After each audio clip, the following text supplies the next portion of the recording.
It started with a letter that smelled of salt and rain. It arrived on a Tuesday morning, tucked between grocery ads and bills, and I almost threw it away. But when I saw my brother Roy's name on the envelope, a name I hadn't spoken out loud in more than 40 years, my hand started shaking. Roy had been dead for decades, or at least that's what I'd told myself to make peace with the silence.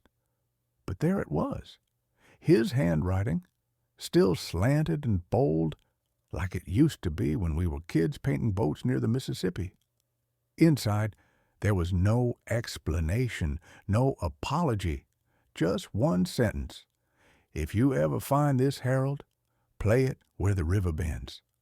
And a small brass mouthpiece from his old trumpet. That night, I sat by the window of my small apartment in New Orleans, turning the mouthpiece over in my palm, feeling the chill of metal that somehow still carried his warmth. The street outside smelled of gumbo and gasoline, the sounds of the quarter rising and falling like the tide. For the first time since my wife Ellie passed, I didn't feel alone. I felt haunted, but in the kind of way that pulls you forward instead of down. The next morning, I packed a bag and headed south to the edge of Plaquemines Parish, to the place where the river meets the Gulf, where Roy and I used to fish before the flood took our family home.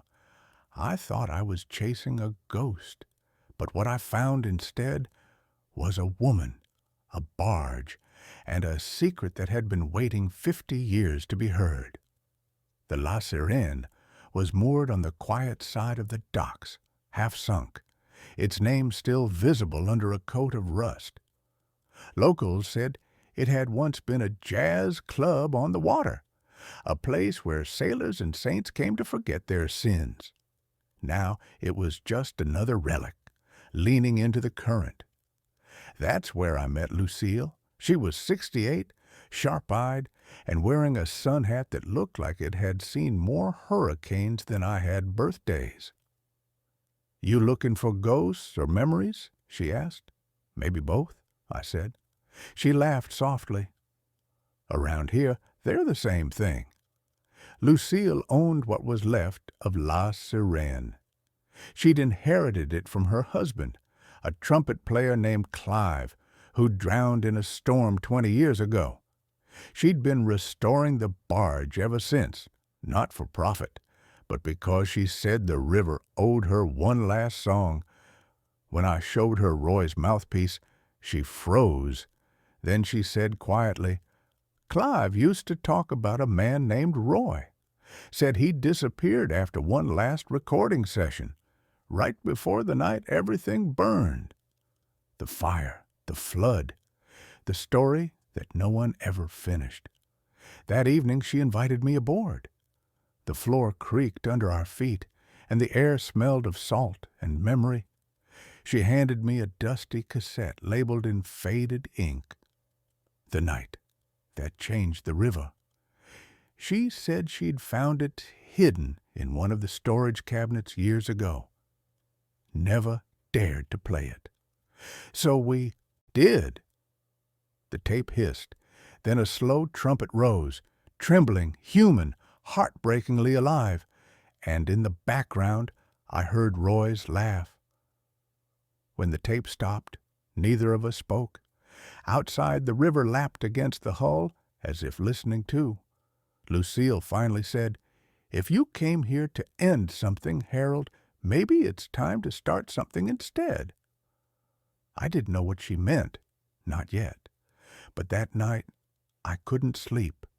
The trumpet line replayed in my mind, note by note, like it was daring me to remember the life I'd left behind. Lucille and I decided that the world had forgotten too many voices. We were going to give them one last chance to be heard. It started with a plan, small, foolish, and completely beautiful. A floating concert, one night only. A single dawn performance right there on the La Sirène. We called it the river's second song. Lucille said it had to happen at sunrise, when the Mississippi was still half asleep and light slid like honey across the water. It's when ghosts listen best, she told me.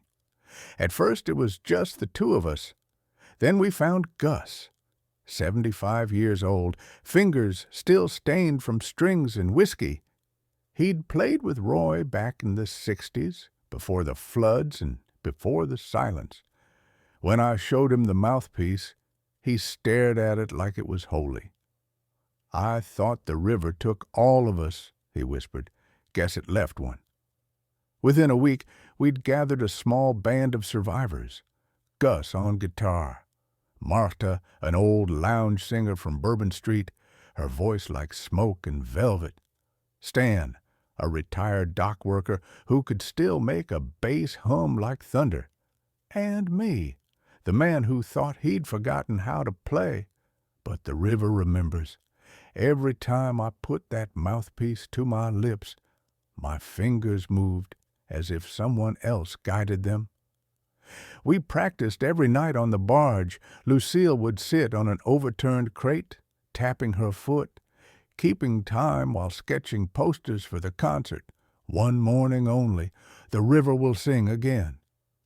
Her handwriting was crooked, but bold. There were moments I caught myself watching her more than the notes. The way she pushed back her silver hair, the way her laugh cracked open the dusk. It felt like a song I'd heard once before, one I'd been too afraid to finish. Of course, not everyone liked what we were doing.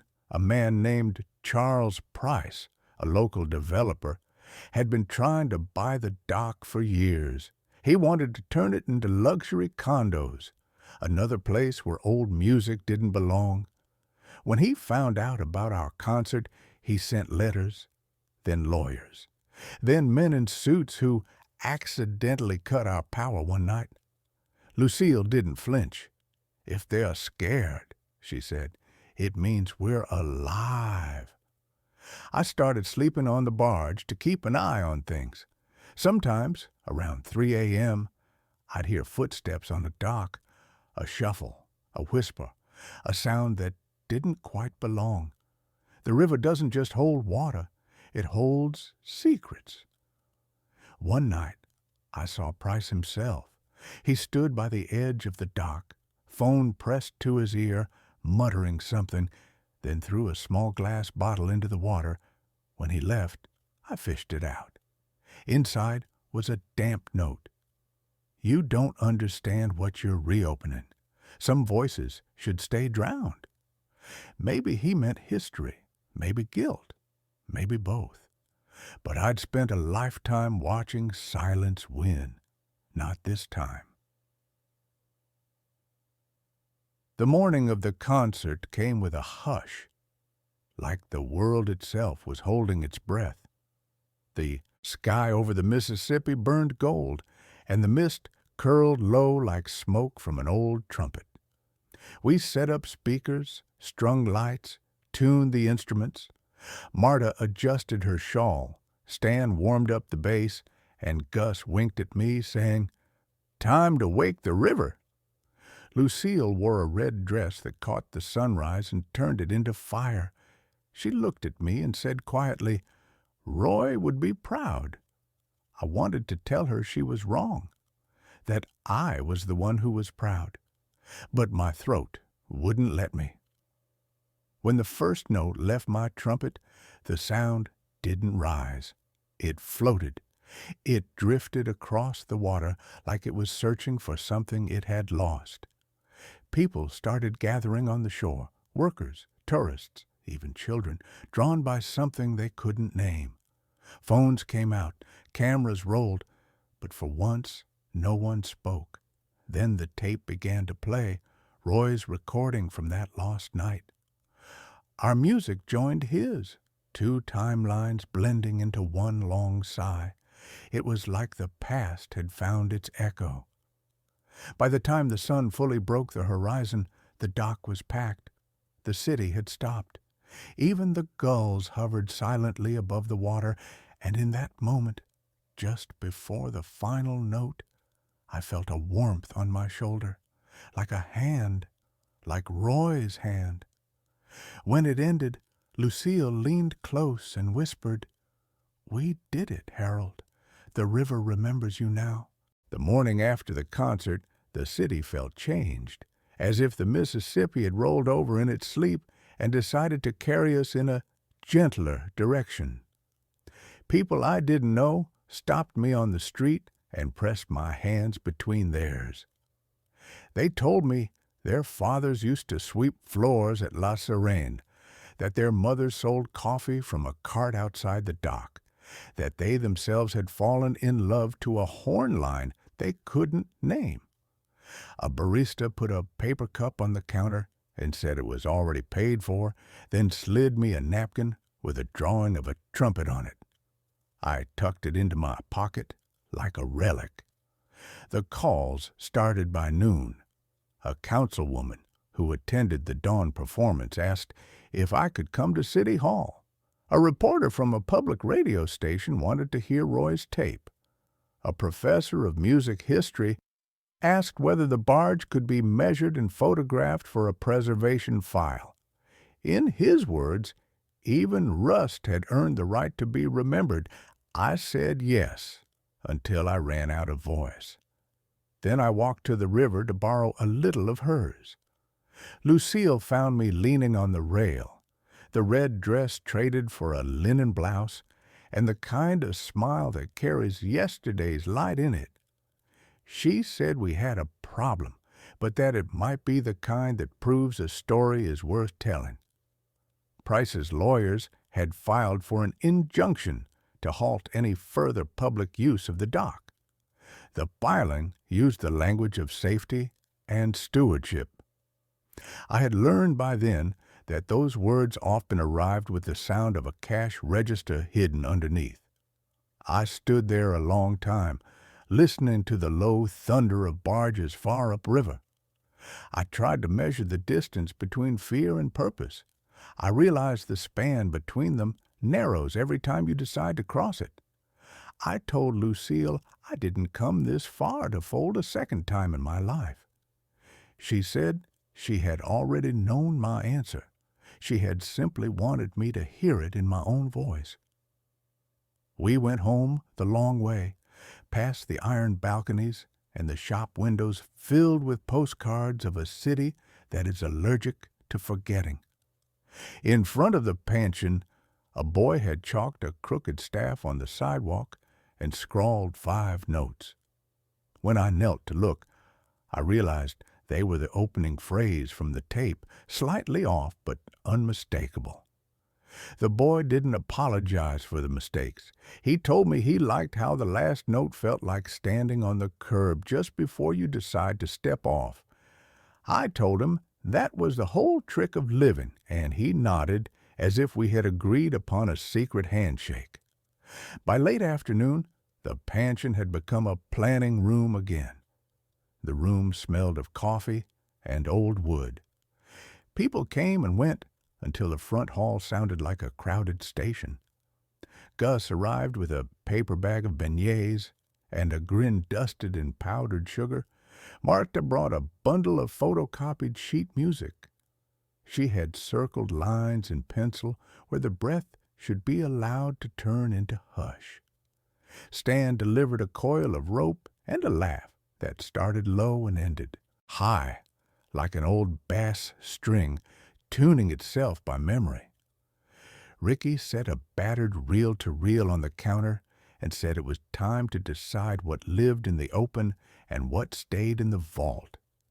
He reminded me that some treasures become more themselves when they are not forced to glitter under hot lights. I heard in that sentence every choice I had failed to make as a younger man. My son arrived that evening with a duffel slung over his shoulder. He looked like the man I had hoped he would become, and also like the boy I didn't know how to raise during the years I worked too many shifts and loved too quietly. He handed me a folded program from the concert. On the margin, He had written 3 words in block letters: "Proud of you." I put the program on the mantel next to the framed mouthpiece.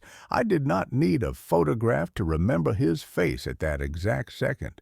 We decided the tape would be digitized and kept in 3 places: a university archive, a community arts center, and a legal trust. We wrote it down as if writing were a spell that could protect something from becoming expensive. Lucille insisted that a single copy remain in the pension's listening room to be played on quiet afternoons for people who promised to close their eyes and put their phones away. She said, "Sacred doesn't always mean somewhere far away. Sometimes it means here, right now, if you can manage to be still." The injunction hearing was set for Friday. Price had a lawyer whose suit fit like a secret and a voice that treated facts as soft clay. He used phrases like public interest and unsafe assembly and imprecise ownership. He mentioned my age with delicacy, as if it were a fragile porcelain he intended to admire and then shelve. He called what we did a spectacle. He spread the word liability across the room like a rug intended to trip us. Lucille spoke for us. She did not raise her voice. She told the story of the club that had no walls, but knew how to hold people anyway. She said a river city without river music becomes a museum of gesture. She said the safest place a crowd can be is in the same breath. She looked for a second at me and then at the judge and explained that stewardship was not a synonym for ownership. I watched the judge adjust his glasses without looking down. That was when I knew a current had shifted under the floor. The judge did not give us everything. He granted a temporary allowance for limited performances on the barge with a safety plan and a crowd limit. He suspended any demolition or construction around the dock for 60 days pending a preservation review. He told Price that history is not a resource to be managed exclusively by capital. He told us that romance with risk still requires paperwork. He told everyone to go home and remember they lived in a place where the water carried arguments in both directions. The city exhaled around us as we walked out. Reporters asked for quotes. We offered a rehearsal schedule instead. The sun was lowering into the river when my phone rang. It was the councilwoman who said she had listened to the tape in her car and had to pull over when the trumpet reached the bridge. She said the city had a small grant for the preservation of intangible heritage. She asked if we would accept it. I leaned against a brick wall and told her that it was the first time in my life the word intangible felt like something you could hold in both hands. We went back to work. Lucille painted the pension's front parlor a deep sea green and hung a little brass plaque by the door that read, "Listening Room." People started bringing quiet with them when they stepped over the threshold. They took turns lowering the needle on the digitized vinyl. No one talked while it played. When the music ended, someone would always laugh, a soft, shaky laugh even they didn't expect. It happened to me the first time we spun the copy that lived there. I swear the air changed color. I began to notice the small rituals of a life that wants to keep going. Yeah, I tightened the screws on a chair that had never collapsed, but might have. I oiled the hinges that complained in a voice that sounded like a harmonica left in the rain. I fixed a frayed lamp cord. I peeled an orange and divided it exactly in half without thinking which half I would keep.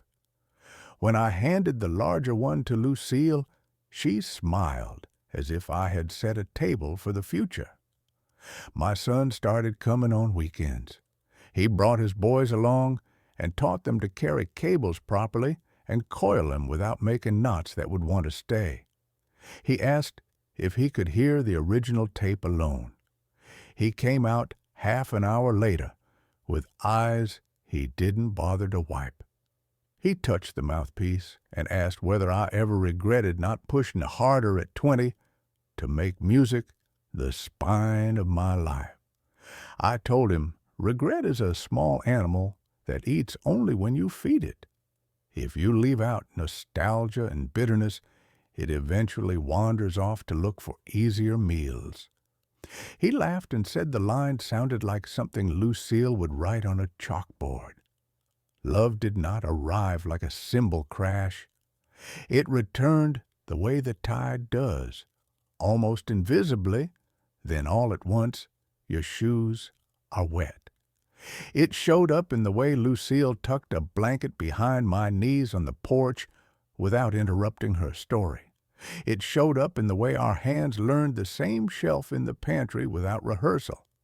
It showed up one night when a storm knocked the power out and the pansion went black, and we sat together in the listening room while rain drummed the roof. I felt for the mouthpiece on the mantel and found instead her hand. We didn't move until the power came back and the room exhaled with us. We planned a second performance for the community, smaller and less cinematic. A dusk set for whoever happened to be walking by. We wanted the city to hear itself in the middle of its errands. We chose a Tuesday because Tuesdays are usually honest. They have no interest in pretending to be the weekend. The river gave us a windless evening. Children sat cross-legged on the dock and leaned against their parents with the practical elegance only children manage. A tugboat slowed. The captain flashed his deck lights twice, and then once more. I took this as permission. Halfway through the set, a siren wailed toward us. For a second, it sounded like the opening to a bad idea. Then the ambulance parked, and two paramedics climbed out and leaned against the bumper like off-duty saints. One of them tapped the beat on the metal and nodded at me when I caught his eye. It occurred to me a city runs on the willingness of strangers to give each other time. Afterward, we carried the gear back up the dock. Price stood near the streetlight with his lawyer, both in shirt sleeves now, civility draped over them like a borrowed coat. He said he would not pursue further action if we agreed to sell the barge at fair market value once the 60 days had passed. He said development could include a curated memory of the club. He said legacy with a capital L. Lucille folded her arms and looked at him the way I had once seen a storm look at an umbrella. She told him the barge had already been sold to a purpose he couldn't afford. She told him no again, but with a softness that left room for him to become a person later. He did not smile. He promised we would hear from him. I told him we already had. Weeks turned into a rhythm. Mornings belonged to errands and small repairs, afternoons to visitors in the listening room, evenings to the dock, to conversations that warmed the air like the last minutes of sunlight. Some nights we played, and some nights we just let the river sing. Once, a heron landed on the rail and stood so still the children thought it was a statue. When it finally lifted off, its wings sounded like a slow page turning. My son asked if he could bring his mother's photograph to the pension. I said, of course. He placed it beside the mouthpiece and the program and stood back with the carefulness of a man who knows the weight of absence. He said he had been angry at me for a long time, not for anything I had done, but for what I had not done, which is often what anger really is. He told me the concert made him realize anger was just grief that had run out of vocabulary. He said he didn't want to spend the rest of his life fluent in it. I did not have a good reply, so I did not pretend to.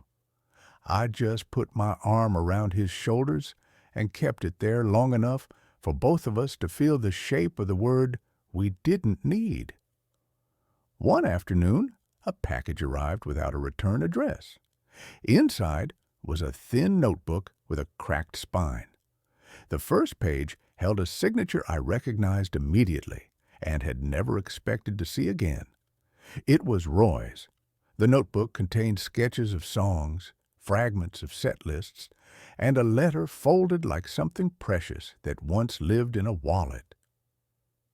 He wrote that he had run because he believed he would ruin the people he loved if he stayed. He wrote that the night of the recording, he had finally understood that leaving would hurt them more, but he was already too far inside the habit of vanishing.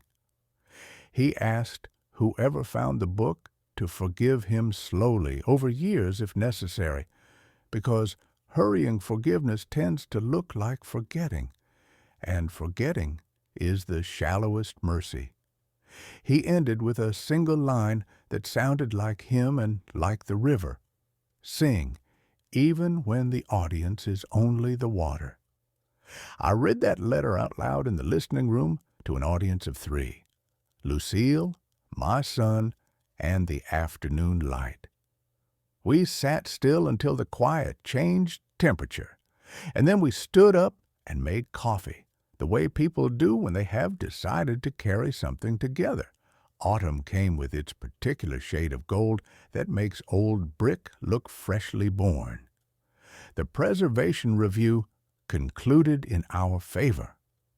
The dock and the immediate waterfront were designated a site of cultural significance. Demolition and luxury plans were shelved like novels the city would no longer finish. Price sent word that he was moving his money upriver. He did not come to say goodbye. I took this as a kindness disguised as sulking. We built a small stage on the Pansion lawn and painted the edges blue. Children took lessons on Saturday mornings. Marta taught them to breathe from somewhere below the ribs and to respect the silence at the end more than the applause in the middle. Gus sat on a stool under the magnolia and told them stories about nights when the rain sounded like brushes on a snare. Stan showed them how to lean their whole body into a note until it said what they meant and not just what it could. Ricky recorded the first recital and sent copies to grandparents who couldn't travel. One of those grandparents wrote back saying it had been the first time in years the house sounded like it had a ceiling again. I started running small errands for the elderly neighbors, changing light bulbs, replacing batteries and smoke alarms, tightening the world where it had loosened.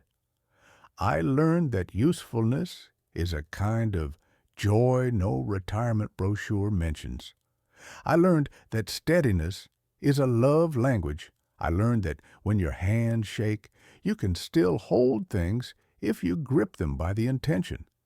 Love, meanwhile, kept doing what it does best, returning to rooms as if it had never left them. Lucille and I began to talk about logistics rather than hypotheticals. We co-signed a bank account for the boat fuel. We left toothbrushes where they made sense. We argued politely about the correct amount of salt in red beans and rice, and each conceded the other's point on alternating Sundays. One night, we went to the place where the river bends the way Roy had written on that first letter. We didn't bring a horn or a camera. We brought a blanket and 2 plastic cups. We told each other the chapters we had previously edited out to keep our stories neat. We didn't tidy them again afterward. The winter festival arrived, and with it, a request from the city to close the program. They wanted something that belonged to the place and to time itself. We chose a piece from the tape, an arrangement built around the space where Roy's trumpet had once turned a note into a horizon. I stood on the barge in a dark suit, that fit less perfectly than my age and more perfectly than my fear. The crowd was a mix of tourists who understood only half the story and neighbors who understood the other half so well they could hum it with their eyes closed. I lifted the horn. I thought of my brother standing somewhere no map bothers describing. I thought of the woman beside me who had taught me that beginnings come dressed as errands and end up moving in. I thought of my son and the boys and the chalked staff on the sidewalk and the paramedics tapping time, and I realized I was not playing alone. I had never been, not on that river. The first note left the bell and drifted into the cold like a small lantern you trust to find its own wind. After the performance, when the crowds thinned and the night folded itself back into ordinary, Lucille took my hand and led me to the stern. She asked, in the way people ask, when what they want is not to obtain, but to belong, whether I might consider staying for good, not just in the pension or on the barge, but in the exact life we had built step by step without labeling it.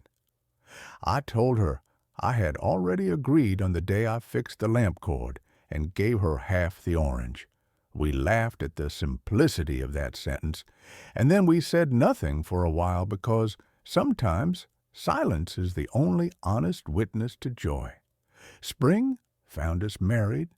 City Hall, 2 witnesses, a new permit for amplified sound, and a cake from the bakery that remembered the concert as if it were a confetti cannon. My son stood beside me and held the ring a second longer than necessary. He whispered that he was done saving his best words for eulogies. I whispered back that I was done saving my best days for later. Lucille kissed me, and the clerk pretended to cough because bureaucrats love romance most when it fits between signatures.